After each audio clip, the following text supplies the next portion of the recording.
Good morning, students. Today I am going to continue my lecture for Plus One Arts Political Science, and the name of the chapter is Executive. Now let us start with the topic, the Vice President of India. Vice President of India. He is elected for 5 years. His election method जो है similar to that of president. Only difference ये है कि जो members होते हैं state legislature के, वो इलेक्टोरल कॉलेज का एक पार्ट नहीं होते. Vice president may be removed from his office by a resolution of Rajya Sabha, जिसको पास किया जाता है मेजॉरिटी के लिए and agree to by the Lok Sabha. जो वाइस प्रेसिडेंट होता है act as the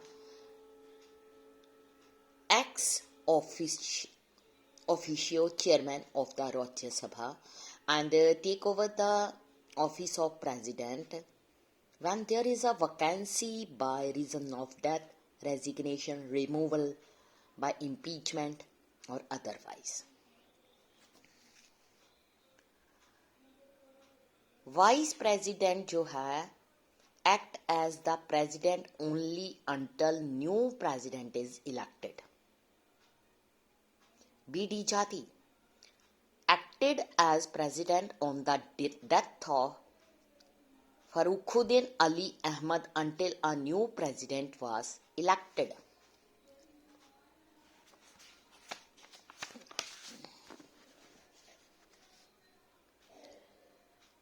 No discussion of government or politics in India would normally take place without mentioning one office, Prime Minister of India.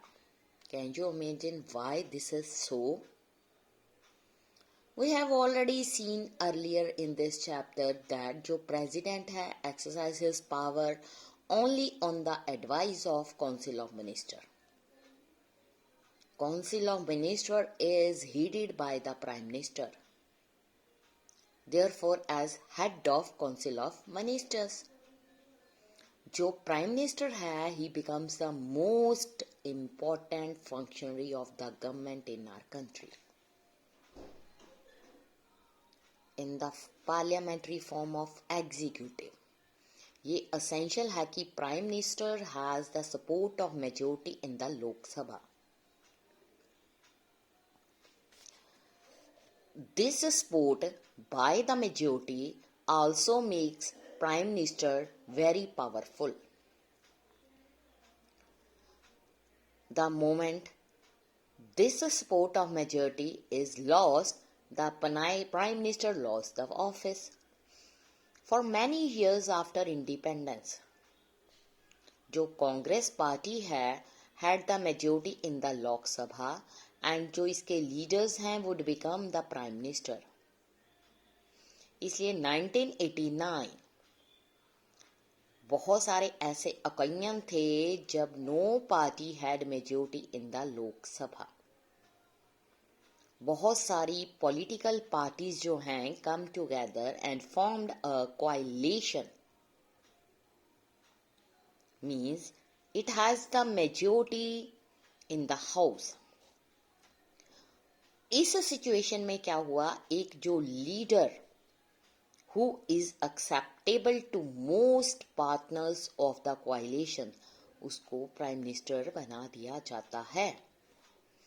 Formally अगर हम बात करें, एक leader who has the support of the majority is appointed by the prime president as prime minister. That is the procedure for the selection of Prime Minister. उसके बाद Prime Minister ये decide करता है who will be the minister in the Council of Ministers. जो Prime Minister है, he allocates ranks, portfolios to the Council of Ministers. Depending upon the seniority and political importance. जो ministers होते हैं उनको rank दिया जाता है कैबिनेट मिनिस्टर्स का, मिनिस्टर ऑफ स्टेट का और डिप्टी मिनिस्टर का। In the same manner chief minister होते हैं जो स्टेट के, वो चूज करते हैं मिनिस्टर को अपनी ओन पार्टी के लिए, और द कोएलिशन डिपेंड करता है ये। प्राइम मिनिस्टर एंड जितने भी दूसरे मिनिस्टर्स होते हैं have to be members of the parliament. If someone become prime minister or member of a council of minister without being an MP, तो ऐसा जो पर्सन होता है has to get elected to the parliament within 6 months. एक यहाँ पर कुछ important point है जो मैं आपके साथ डिस्कस करूंगी। There were some members in the Constituent Assembly who felt that जो minister हैं should be elected by the legislature, not selected by the prime minister or chief minister.